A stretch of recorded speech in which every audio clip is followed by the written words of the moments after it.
Lawmakers across the political spectrum should help more Alaskans vote. A host of laws to make voting easier would benefit independent, Republican, and Democratic constituents. Conventional political wisdom says that laws to make voting more convenient help Democrats, but not Republicans. That doesn't appear to be the case in Alaska, where voters across the political spectrum would stand to benefit from policies that smooth the way to casting their ballots. Why does this matter? Because the Alaska legislature can still mobilize to get a big voter access bill over the line in 2024, after 2 consecutive years of attempts. But the sticky false narrative of how it would help the left and not the right blocks passage of these common-sense voter laws.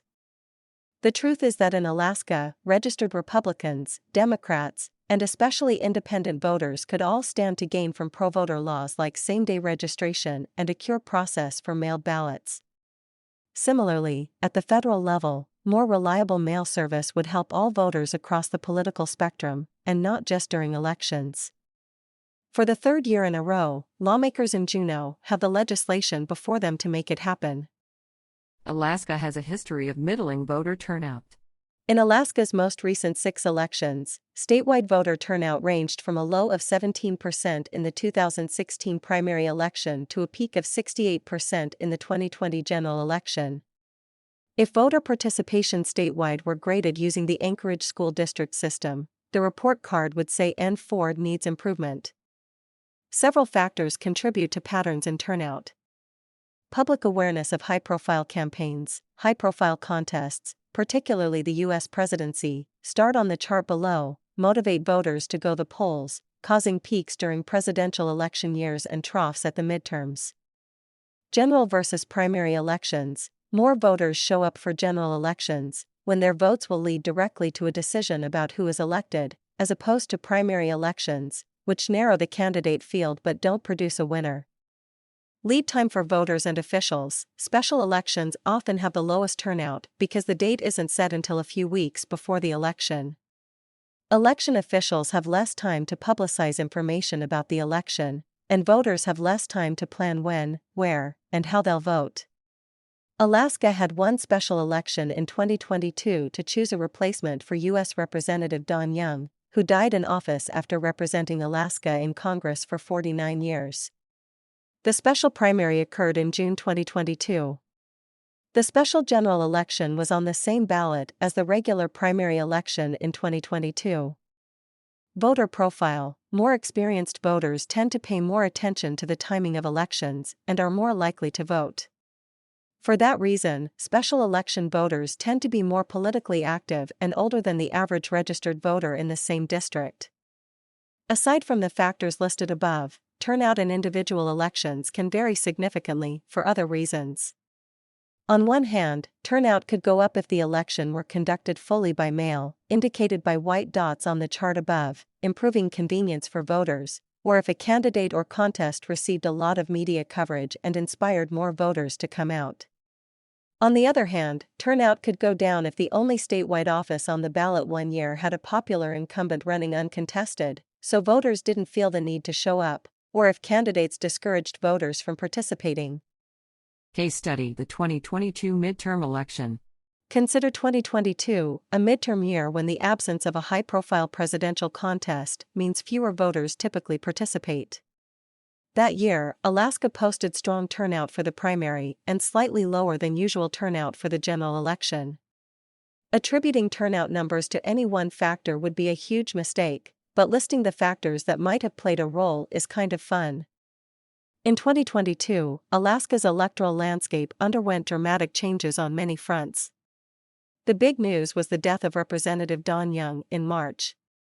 State election officials had to scramble to hold a special primary election in June and then combine the special general election with the regular primary on a single ballot in August.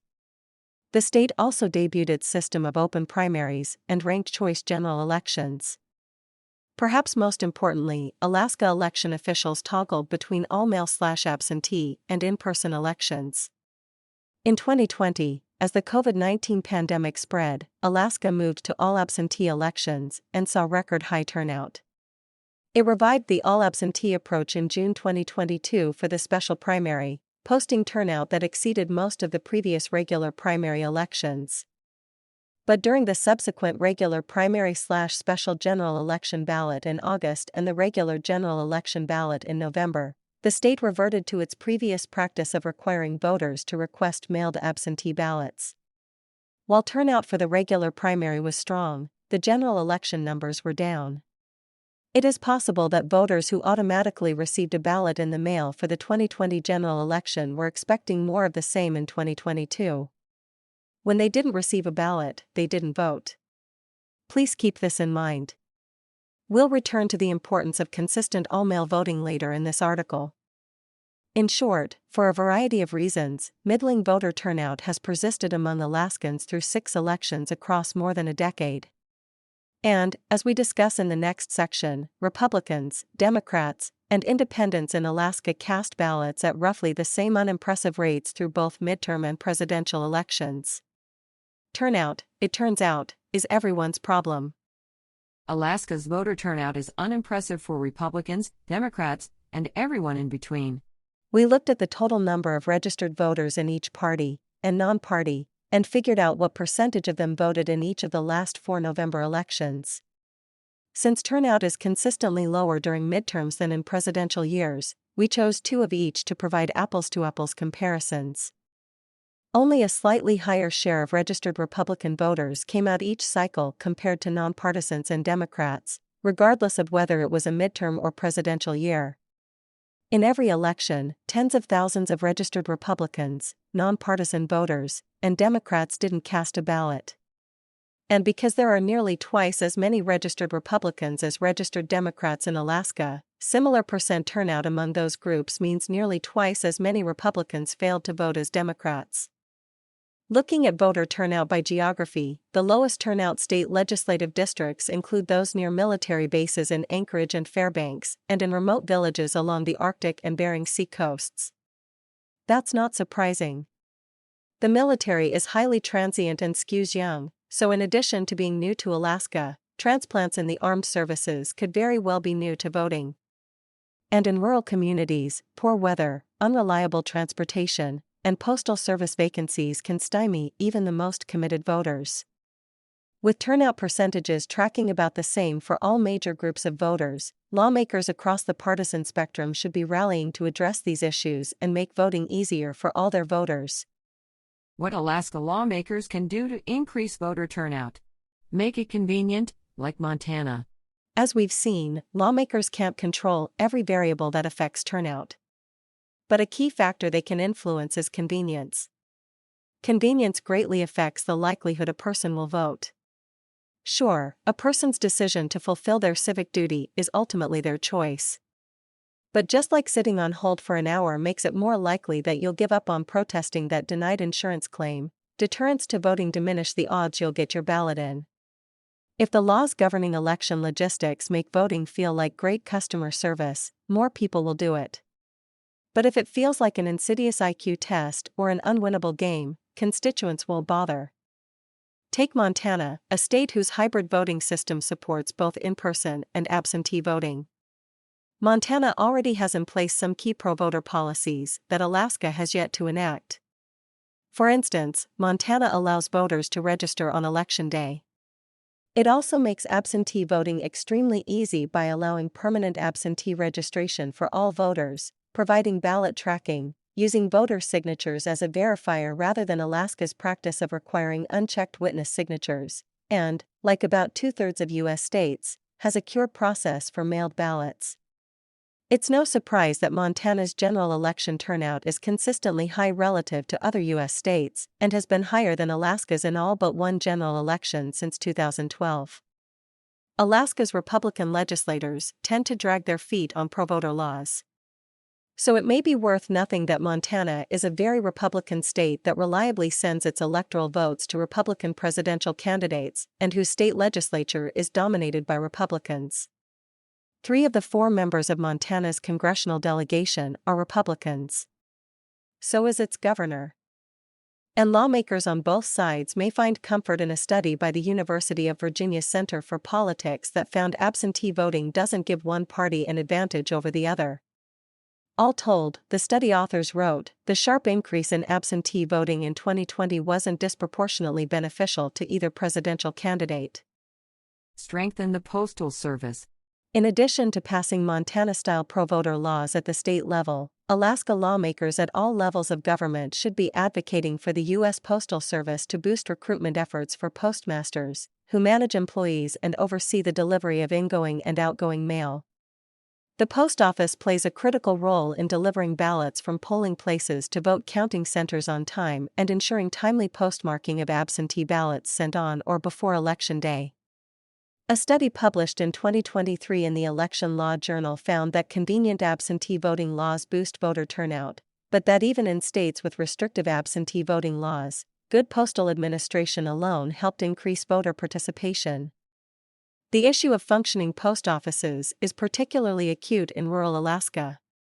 Nearly 80 rural communities across all regions of the state don't have a postmaster, according to a recent count by the U.S. Postal Service.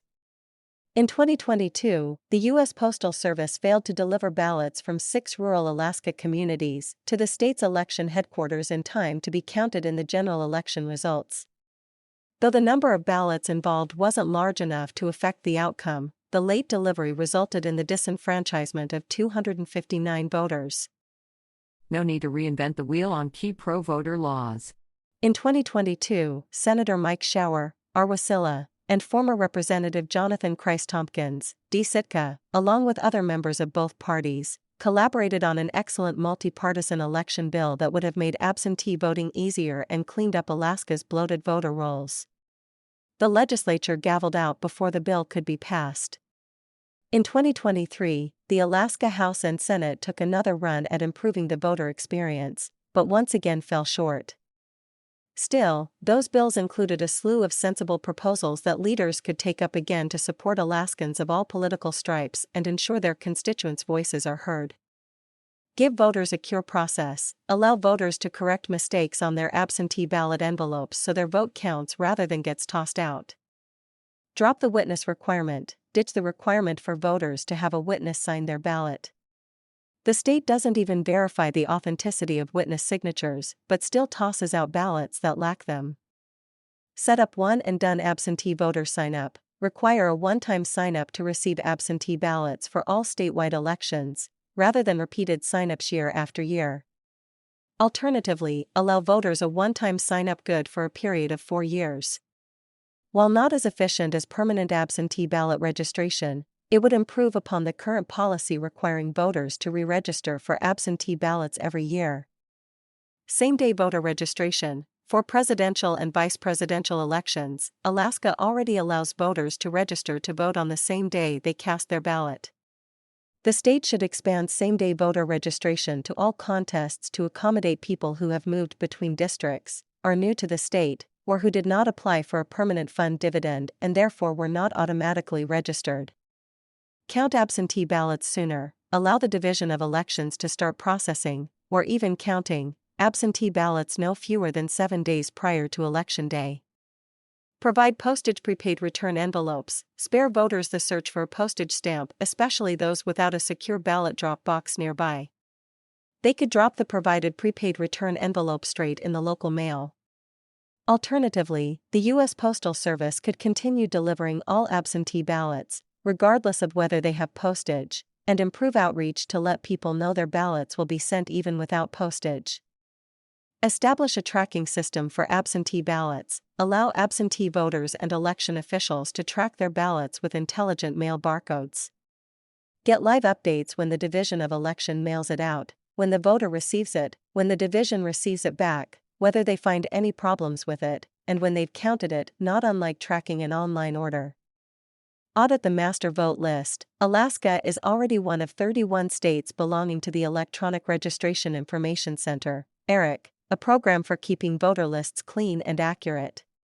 Using ERIC, states can remove from their rolls voters who have passed away, moved, or registered to vote in another state.